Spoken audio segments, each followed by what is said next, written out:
ओम भूर्भुवः स्वः तत्सवितुर्वरेण्यं भर्गो देवस्य धीमहि धियो यो नः प्रचोदयात्। मित्रों, मैं रामोद पांडे शास्त्री आज कुमारी वैष्णवी चैनल से आप लोगों के समक्ष श्रीमद् देवी भागवत पुराण सप्तम स्कंध का 29वां अध्याय प्रस्तुत करने जा रहा हूँ। प्रस्तुत अध्याय में व्यास जी का राजा जनमेजय से भगवती की महिमा का वर्णन करना और उन्हें उन्हीं की तथा लक्ष्मी आराधना करने की को कहना, भगवान शंकर और विष्णु के अभिमान को देख कर के गौरी तथा लक्ष्मी का अंतर्धान होना और शिव तथा विष्णु का शक्तिहीन होना, आज तमाम चीज़ों का विश्लेषण है। व्यासोवाच इति एवं सूर्यवंश वंश्यानां राज्ञां चरितोत्तमं सोमवंश उद्भवानां च वर्णनीयं मया क्रियतं पराशक्ति प्रसादेन महत्त्वं प्रतिपेदिरे राजन् सुनिश्चितं विद्धि पराशक्ति प्रसादतः यद्यद्विभूति भूतिं मत्सत्वं श्रीमदर्जितं तमेव च तद्देवा अवगक्ष त्वां पराशक्ति संभवाम।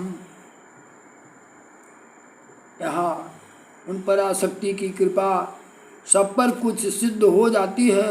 जो जो विभूति युक्त अर्थात ऐश्वर्य युक्त, कांति युक्त तथा शक्ति युक्त पदार्थ है, उन सबको आप उन्हीं परम शक्तिमयी भगवती के अंश से ही उत्पन्न समझना चाहिए।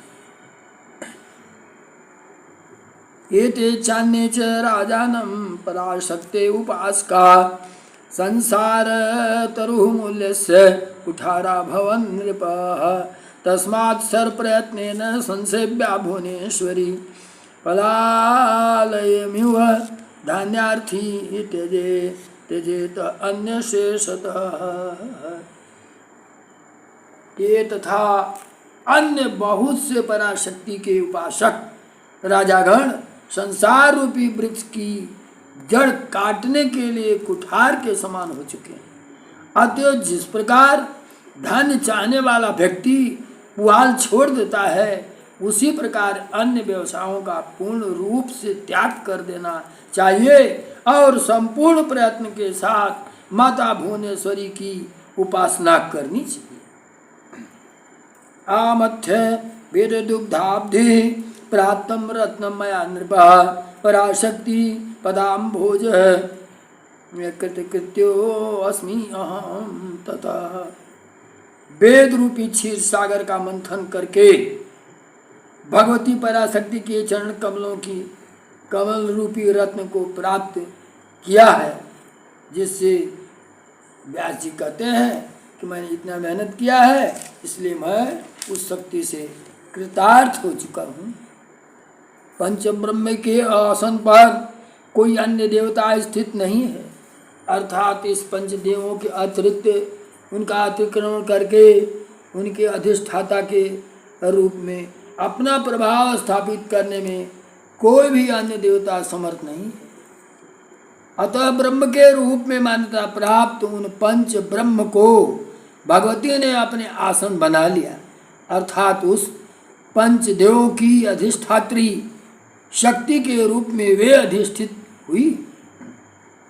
इन पांचों से परे की वस्तु को वेद में अव्यक्त कहा गया है। जिस अव्यक्त यह संपूर्ण जगत ओतप्रोत है, वह श्री भुवनेश्वरी ही है। राजन, उस भगवती के स्वरूप को जाने बिना मनुष्य को मुक्ति नहीं प्राप्त हो सकती है। ते ध्यानम योगानुगता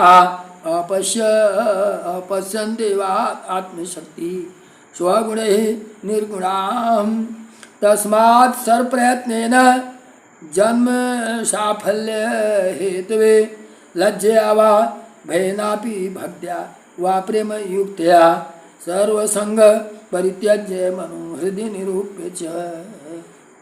अतः मनुष्य को आकाश को चर्म से आच्छादित कर लेंगे, तब शिव को न जानकर भी दुख का अंत होगा।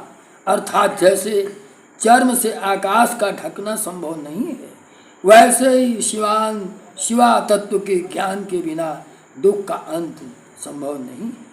अतः श्वेत शास्त्राध्यायी मनीषियों ने श्रुति में ऐसा कहा है कि उन महापुरुषों ने अपने गुणों को व्यक्त न होने वाली दिव्य शक्ति संपन्न भगवती जगदम्बा का दर्शन ध्यान योग से प्राप्त किया।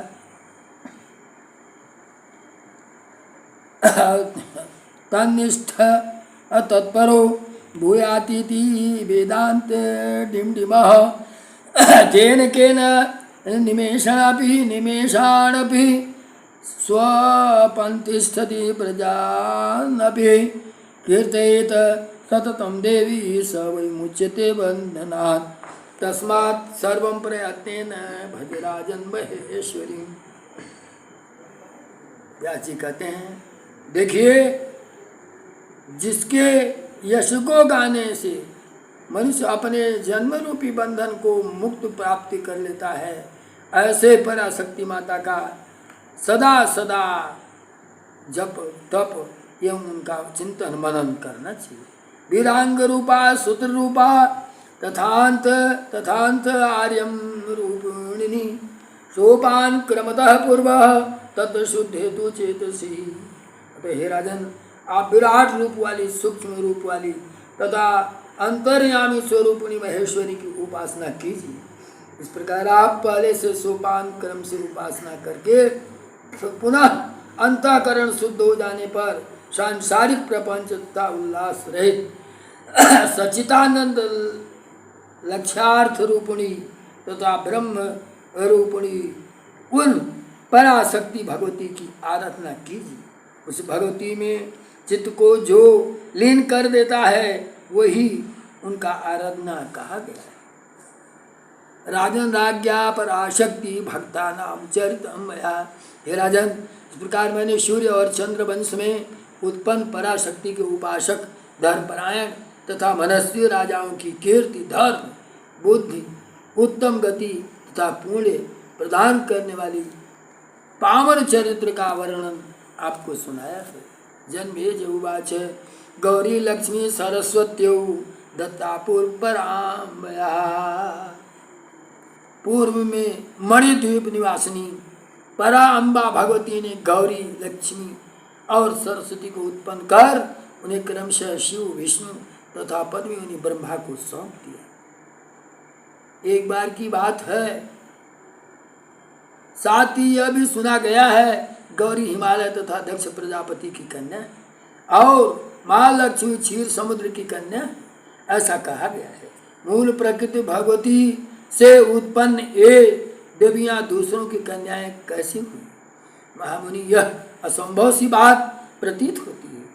इसमें मुझे संदेह, अतः संदेह का छेदन करने में पूर्ण तत्पर आप मेरे उन संशय को दूर कीजिए। व्यासी कहते हैं, सुनु राजन, प्रवक्ष्यामि रहस्यम पदम अद्भुतम देवी भक्तस्य ते किंचित वाच्यम नहीं विद्यते। सुनिए राजन, मैं आपको परम अद्भुत रहस्य बतलाता हूँ।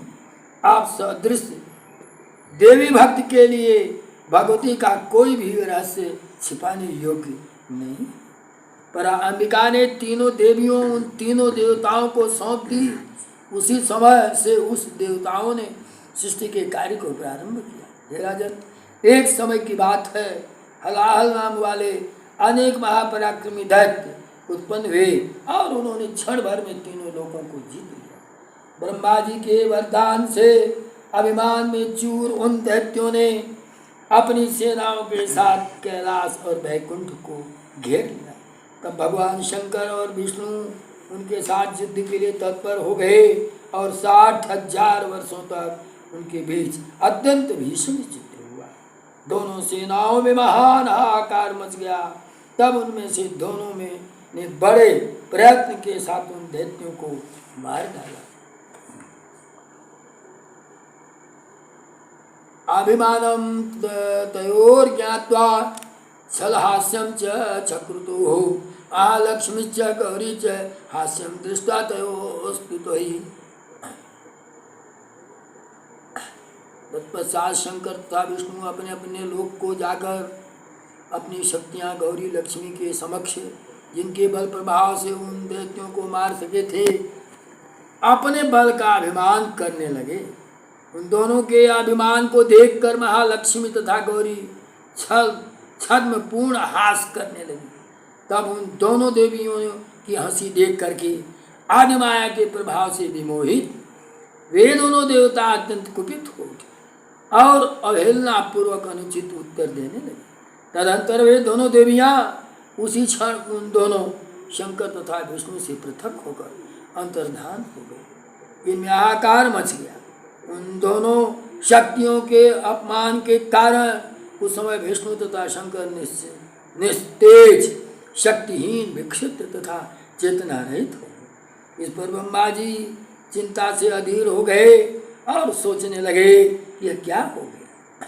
देवताओं में प्रधान विष्णु तथा शिव अपना अपना कार्य करने में असमर्थ क्यों हो गए। यह संकट अचानक किस कारण उपस्थित हुआ। इसी महान चिंता में निमग्न ब्रह्मा ने नेत्र बंद करके ध्यान लगाया और तब उन्होंने जाना कि पराशक्ति के प्रकोप से ही यह सब घटित हुआ है। हे नृपश्रेष्ठ, ये जानते ही ब्रह्मा जी सावधान हो गए। इसके अनंतर विष्णु तथा शंकर जी जो कार्य था उसे तपोनिधि ब्रह्मा जी अपनी शक्ति के प्रभाव से कुछ समय तक स्वयं करते रहे। तदंतर धर्मात्मा ब्रह्मा जी ने उन विष्णु तथा शंकर के कल्याणार्थ अपने मनु आदि तथा सनक आदि पुत्रों का शीघ्र आह्वान किया। तपोनिधि ब्रह्मा जी ने अपने समक्ष सिर झुकाए।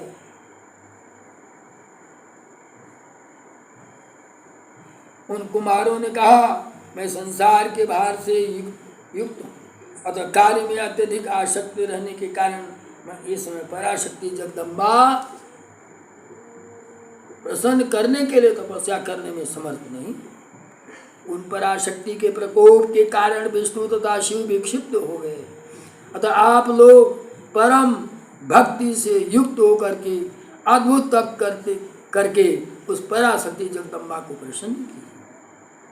हे मेरे पुत्रों, जिस भी प्रकार से शिव तथा विष्णु पूर्व की भांति हो जाएं और अपनी शक्तियों से संपन्न हो सके, आप लोग वैसा प्रयत्न कीजिए। इससे आप लोगों का यश ही बढ़ेगा।